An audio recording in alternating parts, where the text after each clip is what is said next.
बिस्मिल्लाहिर्रहमानिर्रहीम अस्सलाम वालेकुम। इस वीडियो में हम सॉल्व करेंगे एक्सरसाइज 3.2 क्वेश्चन नंबर 2।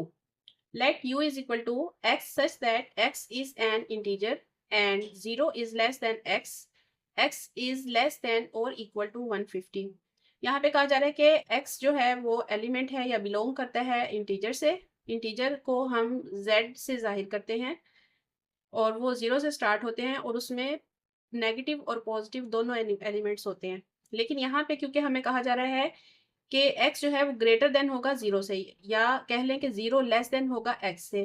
तो इसका मतलब ये है कि यहाँ पे 0 से हमें बड़े नंबर्स चाहिए, 0 से बड़े नंबर्स होंगे। और वो 0 से बड़े नंबर्स कैसे होंगे? जाहिर सी बात है, 0 से आगे तो फिर 1 2 3 4 5 6 ही आएगा। माइनस में हम उनको नहीं लेके जा सकते। इसका मतलब है कि ये पॉजिटिव इंटीजर्स का सेट है जो कि 0 से बड़ा है, यानी कि 1 से स्टार्ट होगा और 150 पर वो एंड होगा। उसके बाद हमें जी सेट दिया गया है x such that x is equal to 2m, यानी कि x इक्वल है 2 के, 2 फिक्स है और ये जो m है ये चेंज होता रहेगा। इसकी वजह से ये सेट का सिलसिला जो है आगे बढ़ेगा। ये भी इंटीजर से बिलोंग करता है। नेक्स्ट हमें दिया गया है एज सेट।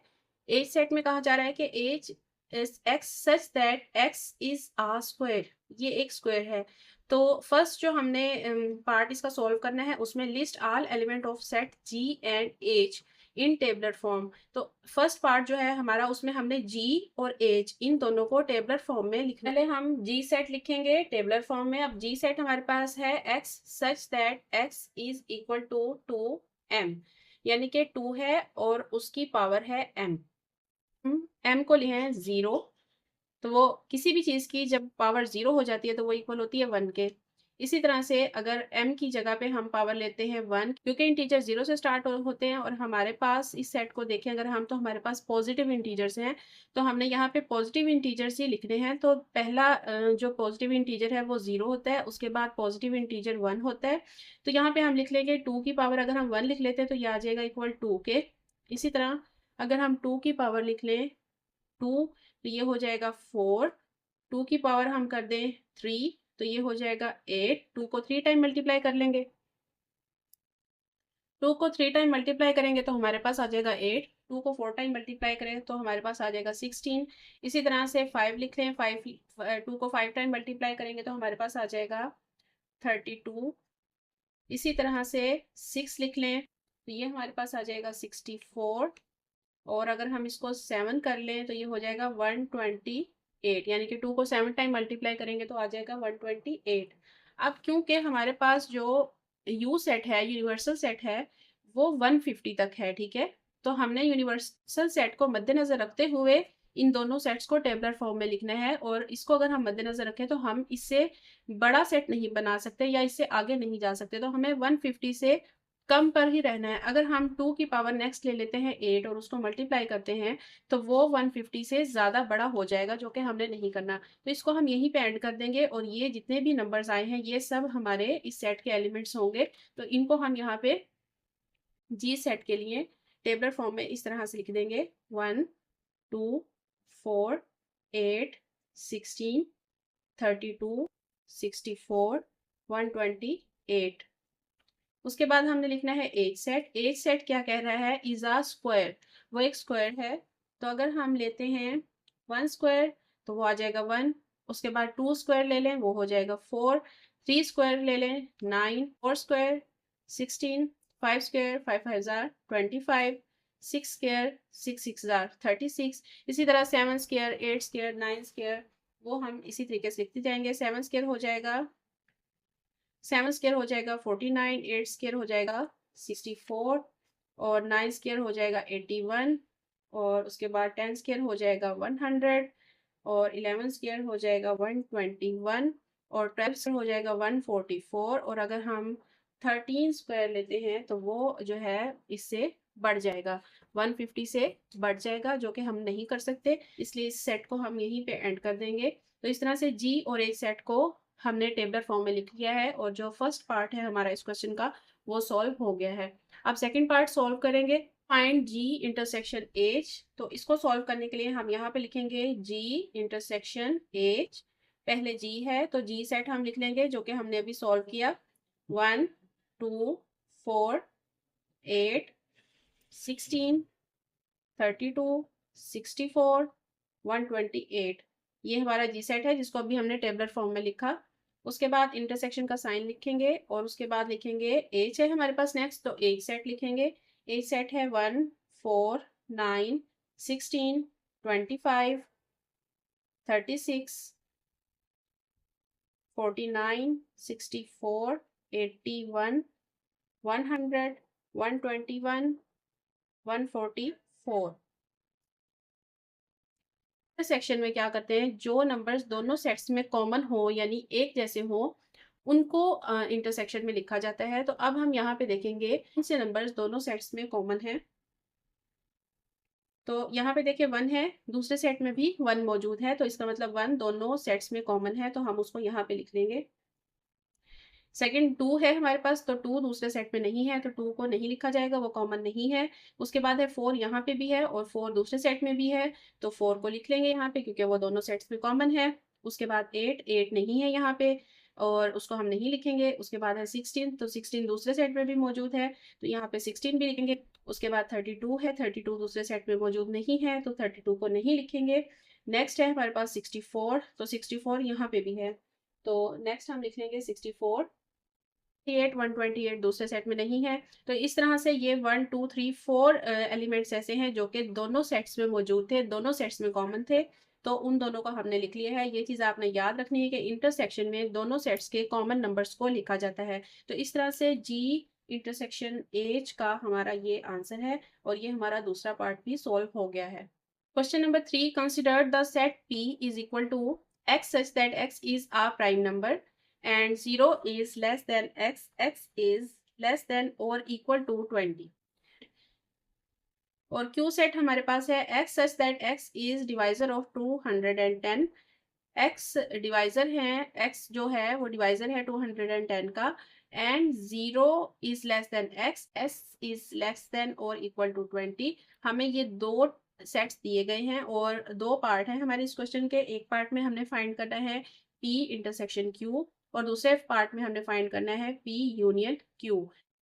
तो चलिए इसको सॉल्व करते हैं। इस क्वेश्चन को सॉल्व करने के लिए सबसे पहले तो हम दिए गए सेट्स को टेबलर फॉर्म में कन्वर्ट करेंगे। तो सबसे पहले हम p को कन्वर्ट करेंगे।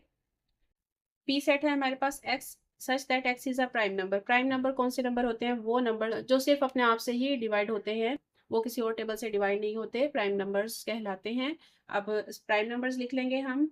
तो प्राइम नंबर स्टार्ट होते हैं 2 से। 2, 3, 5, 7, 11, 13, 17, 19। 19 उसके बाद हमने 19 पे हमने रुक जाना है। क्वेश्चन में हमें बताया गया कि x is less than or equal to 20, कि x छोटा है या बराबर है 20 के। अब 20 तो क्योंकि प्राइम नंबर नहीं है तो उसको हम यहाँ पे नहीं लिख सकते, तो 20 से जो पिछला नंबर होगा प्राइम नंबर हम वहाँ पे ही स्टॉप कर देंगे। तो इसको हमने 19 पे आके रोक देना है, तो ये हमारा प्राइम नंबर का सेट बन गया 20 तक। उसके बाद नेक्स्ट जो हमारे पास क्यू सेट है, क्यू सेट में भी अगर आप देखें तो यहाँ पे हमें कहा गया है, यहाँ पे बताया जा रहा है कि x is less than or equal to 20। यहाँ पे भी x जो है वो छोटा है या वो बराबर है 20 के। तो यहाँ पे लिखने हैं डिवाइजर ऑफ 210 को जो जो नंबर्स डिवाइड करेंगे उनको आपने लिखने हैं, लेकिन नंबर्स 20 से छोटे होने चाहिए या 20 तक होने चाहिए, इससे ज़्यादा बड़े नहीं होने चाहिए। तो क्यों इसको 210 को डिवाइड करने वाले नंबर्स को हम लिखेंगे 1, 2, 3, 5, 6, 7, 10, 14, 15। तो ये हमारे वो नंबर्स हैं जो कि 210 को डिवाइड करते हैं। 15 से अगर हम आगे जाएं तो अगले 16, 17, 18, 19, 20 ये जो है डिवाइड नहीं करते 210 को, और 20 से आगे हमने जाना नहीं है, तो इसलिए इस सेट को हम यहीं पे रोक देंगे। तो इस तरह से हमने P और Q दोनों सेट्स को टेबलर फॉर्म में लिख लिया है। अब नेक्स्ट हमने इसका जो है पार्ट नंबर 1 सॉल्व करना है। पार्ट नंबर 1 सॉल्व करेंगे और वहाँ पे हमने फाइंड करना है P इंटरसेक्शन Q। तो सबसे पहले हम इसको फाइंड करने के लिए लिख लेंगे P सेट। P सेट है हमारे पास प्राइम नंबर का सेट, उसको लिख लेंगे 2, 3, 5, 7, 11, 13, 17, 19। उसके बाद इंटरसेक्शन है, तो इंटरसेक्शन का साइन लिख लेंगे इस तरीके से। और उसके बाद क्यू है, तो यहाँ पे हम क्यू सेट लिखेंगे। क्यू सेट ये है हमारे पास 1 2 3 5 6 7 10 14 15। ये सब वो नंबर हैं जो 210 को डिवाइड करते हैं। तो अब हमने दोनों सेट्स को लिख लिया है, हमने इनका इंटरसेक्शन फाइंड करना है। तो इंटरसेक्शन के लिए हम दोनों सेट्स के कॉमन नंबर जो होते हैं, जो मुश्तरक अदाद होते हैं, जो एक जैसे अदाद होते हैं दोनों सेट्स में, वो लिखने होते हैं। तो सबसे पहले हम देखेंगे कि 2 है यहाँ पे, तो क्या 2 यहाँ पे भी है? जी बिल्कुल है। तो ये 2 जो है कॉमन है दोनों में, तो 2 को हम यहाँ पे लिख लेंगे। उसके बाद 3 यहाँ पे भी है और इस सेट में भी है, तो 3 भी कॉमन है, तो 3 को भी लिख लेंगे। उसके बाद 5 भी कॉमन है, और उसके बाद 7 भी कॉमन है, और 11 दोनों सेट्स में नहीं है, 13 दोनों सेट्स में नहीं है, 17 दोनों सेट्स में नहीं है, और 19 भी दोनों सेट में नहीं है। इसका मतलब बस ये ही नंबर है जो कि हमारे पास दोनों सेट्स में कॉमन है। तो ये हमारा फर्स्ट पार्ट का आंसर है। 2 3 5 और 7 इसके एलिमेंट्स हैं। पार्ट 2 सॉल्व करेंगे। अब पार्ट 2 में हमने फाइंड करना है पी यूनियन क्यू। तो पी सेट है पहले, तो पी सेट लिख लेंगे। पी सेट है 2 3 5 7 11 13 17 19। ये पी सेट हमने लिख लिया, ये पी सेट लिख लिया है। उसके बाद यूनियन है, तो यूनियन का साइन ऐसे लगाएंगे, और उसके बाद है क्यू, तो यहाँ पे लिखेंगे क्यू सेट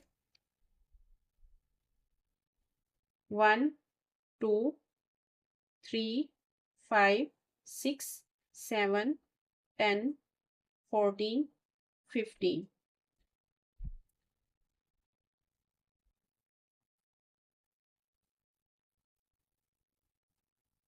अब यूनियन यूनियन में क्या करते हैं कि यूनियन में दोनों सेट्स के तमाम अदाद को, तमाम के तमाम एलिमेंट्स को एक तरतीब के साथ लिख देते हैं, और कोई भी एलिमेंट 2 मरतबा नहीं लिखना है।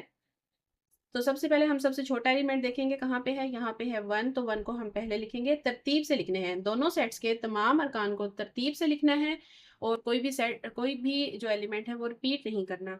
तो 1 लिख लिया है। उसके बाद 2, उसके बाद 3, फिर 5, 5 के बाद लिखेंगे 6, फिर 7, 7 के बाद लिखेंगे 8 नहीं है, 9 भी नहीं है, 10,